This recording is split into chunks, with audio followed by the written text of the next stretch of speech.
people and set them free. He has raised up for us a mighty Savior, born of the house of his servant David. Through his holy prophets, he promised of old that he would save us from our enemies, from the hands of all who hate us. He promised to show mercy to our fathers and to remember his holy covenant. This was the oath he swore to our father Abraham, to set us free from the hands of our enemies, free to worship him without fear, holy and righteous in his sight all the days of our life. You, my child, shall be called the prophet of the Most High, for you will go before the Lord to prepare his way, to give his people knowledge of salvation by the forgiveness of their sins. In the tender compassion of our God, the dawn from on high shall break upon us, to shine on those who dwell in darkness and the shadow of death, and to guide our feet into the way of peace. Glory to the Father, and to the Son, and to the Holy Spirit. As it was in the beginning, is now, and will be forever. Amen. Whoever lives in me and I in him will yield much fruit, says the Lord. Alleluia. The intercessions. Christ is the Lord of life, raised up by the Father. In his turn, he will raise us up by his power. Let us pray to him, saying, Christ, our life, save us. Lord Jesus, light shining in the darkness, you lead your people into life and give our mortal nature the gift of holiness. And may we spend this day in praise of your glory. Christ, our life, save us. Lord, you walked the way of suffering and crucifixion. May we suffer and die with you and rise again to share your glory. Christ, our life, save us. Son of the Father, our Master and our brother, you have made us a kingdom of priests for our God. May we offer you our joyful sacrifice of praise. Christ, our life, save us.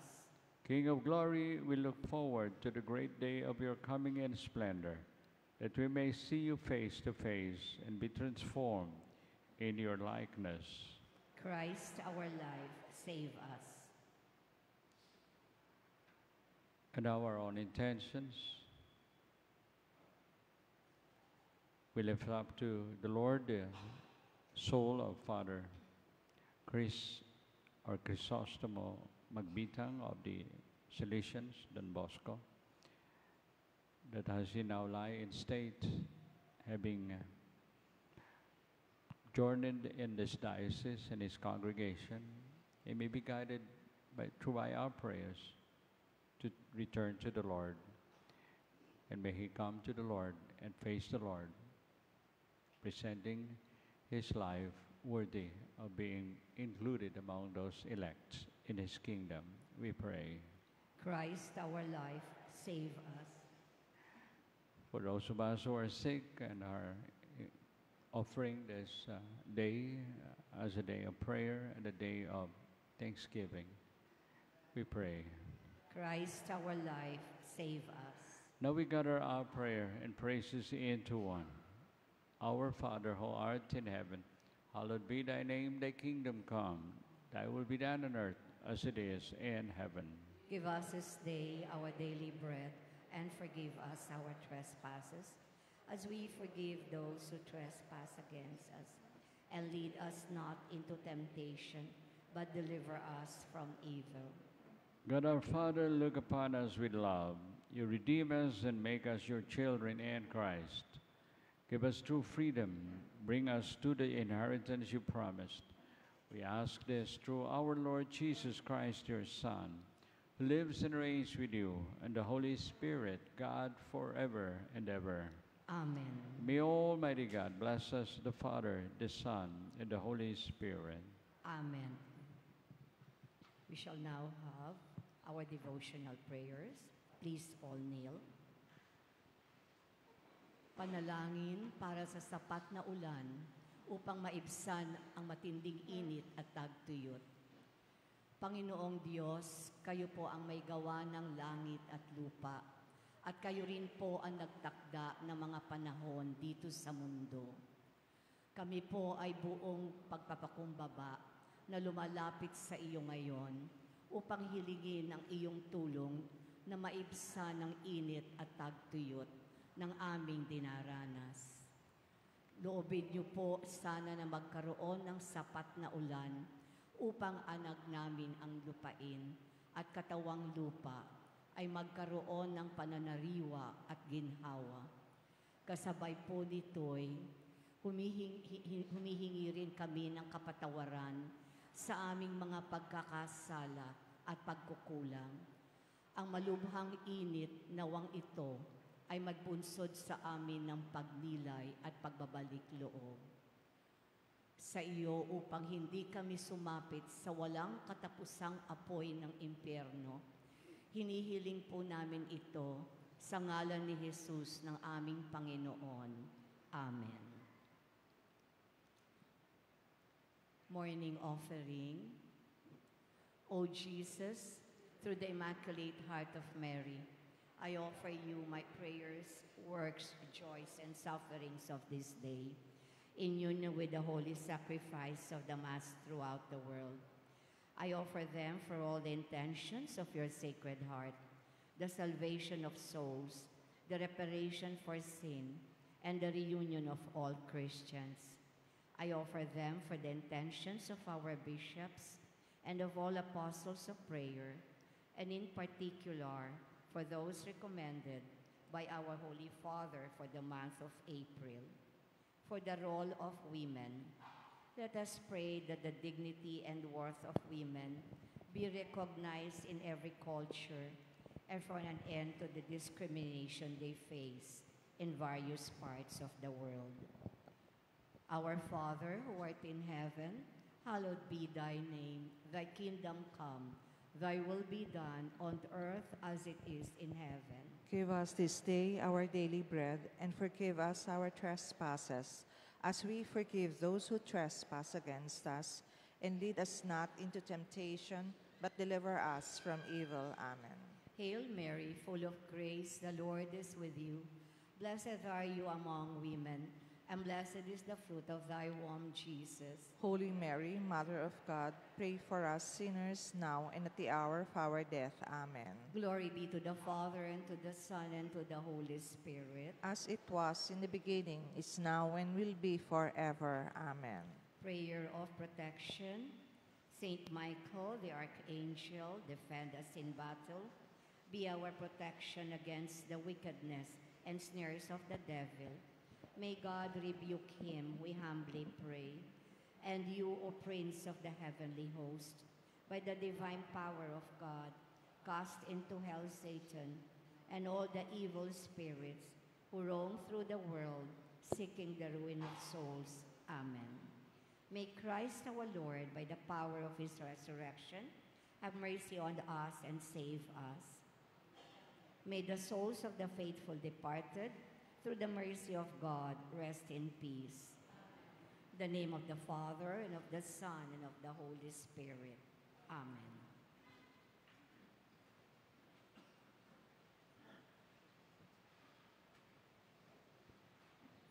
Please all kneel. We shall now have our benediction.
You have given us the bread from heaven. Hallelujah.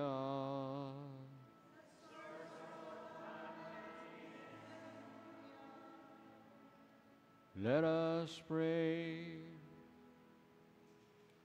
Lord God, by the Paschal mystery of the death and resurrection of your only Son, you accomplished the work of man's redemption. Full of trust, we proclaim that Paschal mystery in the sacramental signs of the Eucharist.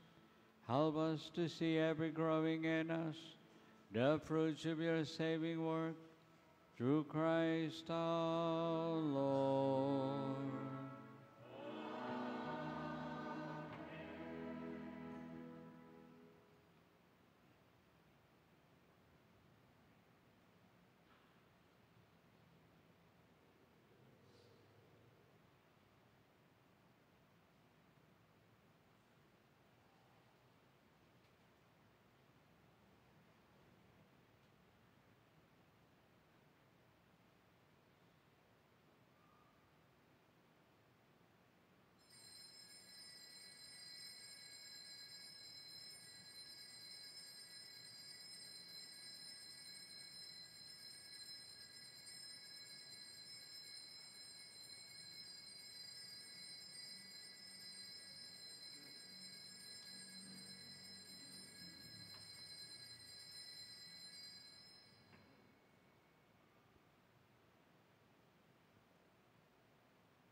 The divine praises together. Blessed be God, blessed be his holy name. Blessed be Jesus Christ, true God and true man. Blessed be the name of Jesus. Blessed be his most sacred heart. Blessed be his most precious blood. Blessed be Jesus in the most holy sacrament of the altar. Blessed be the Holy Spirit, the Paraclete. Blessed be the great Mother of God, Mary most holy. Blessed be her holy and immaculate conception. Blessed be her glorious assumption. Blessed be the name of Mary, Virgin and Mother. Blessed be Saint Joseph, her most chaste spouse. Blessed be God in his angels and in his saints.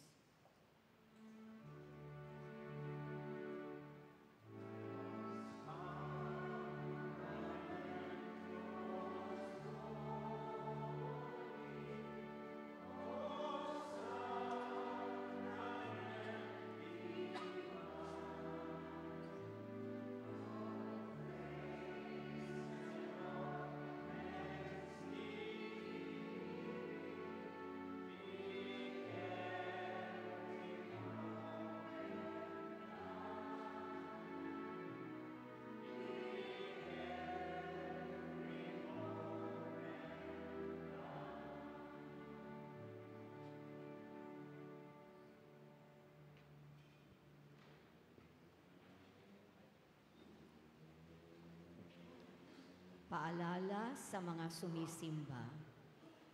Panatilihin malinis ang ating simbahan, ugaliing tingnan at bitbitid ang mga gamit sa upuan bago umalis ng simbahan. Panatilihin ang katahimikan tuwing nasa loob ng simbahan, adoration room at sacristy. Para sa mga magulang na may kasamang maliliit na bata, iwasang palaruin at mag-ingay ang mga ito para sa mga nananalangin. Ugaliin natin pumunta sa misa na may angkop na kasuotan. Tanggalin ang sombrero habang nasa loob ng simbahan. Maraming salamat po.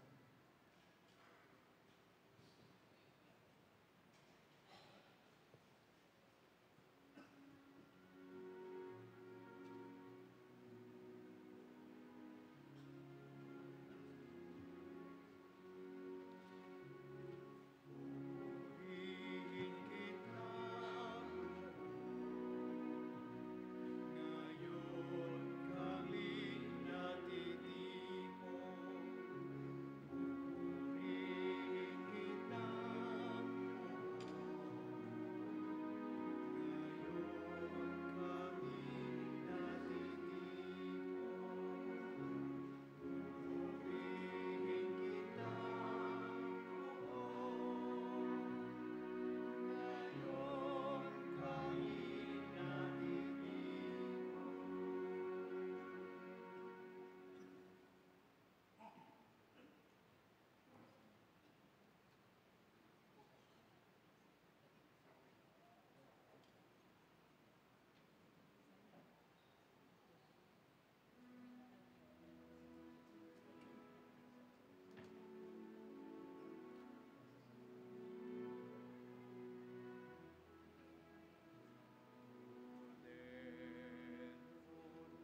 Magandang umaga po mga kapatid. Ngayon ay ikalimang linggo ng Pasko ng Pagkabuhay. Ang namumuno sa banal na misa ay ating kuro paroko na si Reverendo Padre Cherry Habonal.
Sa ngala ng Ama at ng Anak at ng Espiritu Santo.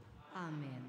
Ang pagpapala ng ating Panginoong Jesucristo, ang pag-ibig ng Diyos Ama, ang pakikipagkaisa ng Espiritu Santo nawa ay sumainyong lahat. At sumaiyo rin. Mga kapatid, tayo po ay nagkakatipon sa banal na Eukaristiyang ito. At sa pagkakataong ito, nais kong hilingin ang panalangin ng bawat isa. Ialay po natin ang ating Vicar Friend. Siya po yung inatasan at hinirang noong Holy Thursday ng ating Obispo. Sa di maipaliwanag na pagkakataon, siya po ay pumanaw. Si Father Chris Magbitang o Crisosoma Magbitang, na siyang rector at parish priest ng National Shrine of Mary Help of Christians. Siya po ay biglaang nagkasakit na ospital at noong April 25 ay pumanaw. Siya po ay nakahimlay ngayon sa National Shrine. Kaya isama po natin siya sa ating panalangin. Kailangan natin si Kristo sa buhay, katulad ng pangangailangan ng sanga sa puno o halaman. Kung wala siya, wala rin tayong buhay. Kailangan natin siya upang ipagkasundo tayo sa Ama. Kailangan natin ang kanyang biyaya upang makagawa tayo ng kabutihan. Kailangan natin siya sa pagharap sa mga pagsubok ng buhay. Mga kapatid, aminin natin ang ating mga kasalanan upang tayo maging marapat gumanap sa banal na pagdiriwang. Inaamin ko sa makapangyarihan Diyos at sa inyo mga kapatid na luba ako nagkasala sa isip, sa salita at sa gawa at sa aking pagkukulang. Kaya isinasamo ko sa mahal na Birheng Maria, sa lahat ng mga anghel, mga banal, sa inyo mga kapatid, na ako'y ipanalangin sa Panginoong ating Diyos. Kaawaan tayo ng makapangyarihan Diyos, patawarin tayo sa ating mga kasalanan, patnubayan tayo sa buhay na walang hanggan. Amen. Panginoon, kaawaan mo kami. Panginoon, kaawaan mo kami. Kristo, kaawaan mo kami. Kristo, kaawaan mo kami. Panginoon, kaawaan mo kami. Panginoon, kaawaan mo kami.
Manalangin tayo. Ama naming makapangyarihan, kaming mga tinubos sa itunghayan mo ngayon sa iyong kagandahang loob, upang sa pagsampalataya sa anak mong si Kristo, makamta ng kalayaan at pamana sa piling mo sa pamamagitan niya, kasama ng Espiritu Santo, magpasawalang hanggan.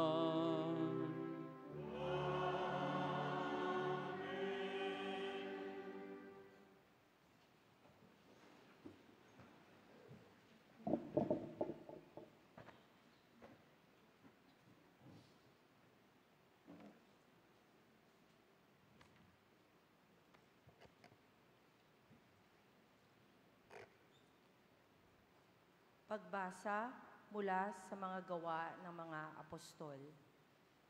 Noong mga araw na iyon, pagdating ni Saulo sa Jerusalem, sinikap niyang mapabilang sa mga alagad doon. Ngunit ang mga ito ay takot sa kanya at hindi makapaniwalang isa na siyang alagad. Subalit, isinama siya ni Bernabe sa mga apostol. Isinalaysay niya sa kanila kung paano nagpakita ang Panginoon kay Saulo at nakipag-usap dito nang ito'y nasa daan. Sinabi rin niyang si Saulo'y buong tapang na nangaral sa Damasco sa pangalan ni Jesus. At mula noon, si Saulo'y kasama-sama nila sa Jerusalem at buong tapang na nangangaral doon sa pangalan ng Panginoon. Nakipag-usap din siya at nakipagtalo sa mga Helenista, kaya't tinangka nilang patayin siya. Nang malaman ito ng mga kapatid, dinala nila si Saulo sa Cesarea at pinauwi sa Tarso. Kaya't naging matiwasay ang simbahan sa buong Judea, Galilea at Samaria. Ito'y tumatag at lumaganap sa tulong ng Espiritu Santo at namuhay na may pagkatakot sa Panginoon. Ang salita ng Diyos. Salamat sa Diyos.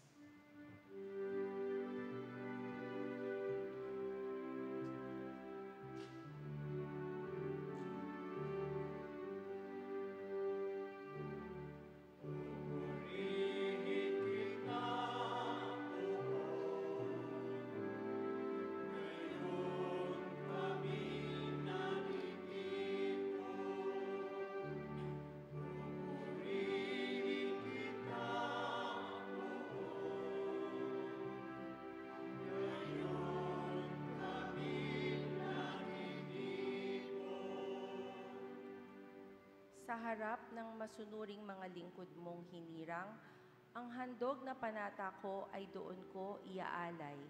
Magsasawa sa pagkain yaong mga nagdarahop, aawit nagpagpupuri ang sa Diyos ay dudulog.